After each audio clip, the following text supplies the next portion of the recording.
केंद्रीय मंत्री ज्योतिरादित्य सिंधिया को बीजेपी में आए 2 साल हो गए हैं। 2 साल पहले के सिंधिया और आज के सिंधिया में काफी अंतर नजर आता है।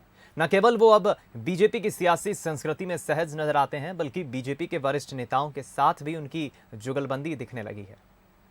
शनिवार 12 मार्च। मैं रहूं या ना रहूं, लेकिन ये आनंद की वर्षा होती रहना चाहिए, ये मेले लगते रहना चाहिए। गोपाल जी, आपके साथ ज्योतिरादित्य सिंधिया खड़ा है। हमारी सोच और विचारधारा प्रगति की है, हमारी सोच और विचारधारा विकास की है। रविवार 13 मार्च। Your team with energy and spirit, and that is what Kailash ji has done in the last 10-15 years in IDC. पहले अलग अलग टीम थी, अब एक ही टीम में। कस्में हैं, वादे हैं और नया नया रिश्ता है। एमपी की सियासत में पिछले 2 दिनों में नजर आई ये दोनों तस्वीरें बहुत खास हैं। ज्योतिरादित्य सिंधिया को बीजेपी में आए 2 साल बीत चले हैं और अब वो न केवल बीजेपी की रीति नीति और विचारधारा में घुल मिल गए लगते हैं, बल्कि बीजेपी के कद्दावर नेताओं से भी उनकी जुगलबंदी नजर आने लगी है।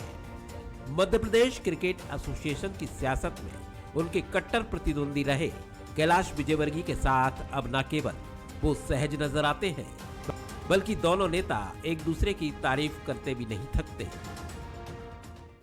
जो नेतृत्व इन्होंने दिया आईडीसी, जो ऊर्जा प्रदान की है, नेतृत्व की जिम्मेदारी होती है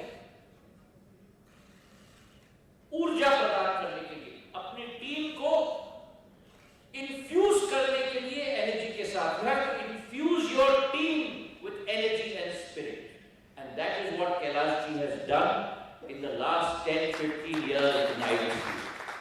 अदावत थी नहीं, खिलाड़ी भावना से हम लोग खेल रहे थे। अब सब एक, पहले अलग अलग टीम थी, अब एक ही टीम में। बीजेपी में गोपाल भार्गव भी अपने मिजाज के अलग नेता हैं। शनिवार को गढ़ाकोटा में एक मेले में जब वो भावुक हुए तो जिस तरह से ज्योतिरादित्य सिंधिया ने उनको भरोसा दिलाया, उसमें दोनों नेताओं के बीच बढ़ती प्रगाढ़ता स्पष्ट नजर आई।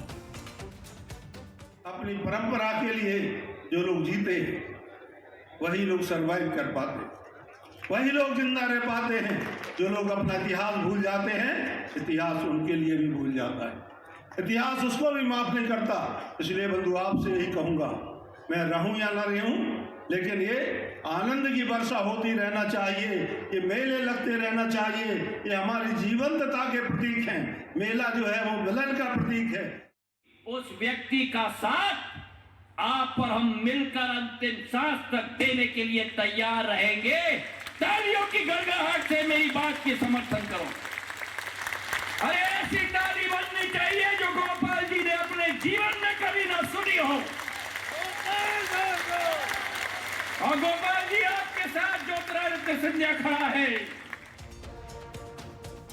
जाहिर है 2 साल पहले ज्योतिरादित्य सिंधिया जैसे बड़े कद के नेता जब बीजेपी में आए थे तो उनके सियासी बैकग्राउंड को देखते हुए कई सवाल उठाए जा रहे थे कि वो किस तरह से बीजेपी में सेट हो पाएंगे। लेकिन सिंधिया भी पार्टी में अपने भविष्य को लेकर सतर्क नजर आते हैं और यही वजह है कि आज और 2 साल पहले की सिंधिया की बॉडी लैंग्वेज में काफी अंतर नजर आता है। बीजेपी के वरिष्ठ नेताओं की भी उनके प्रति भावभंगिमा अब काफी सहज नजर आती है। Bureau report, Bansal news, Bhopal.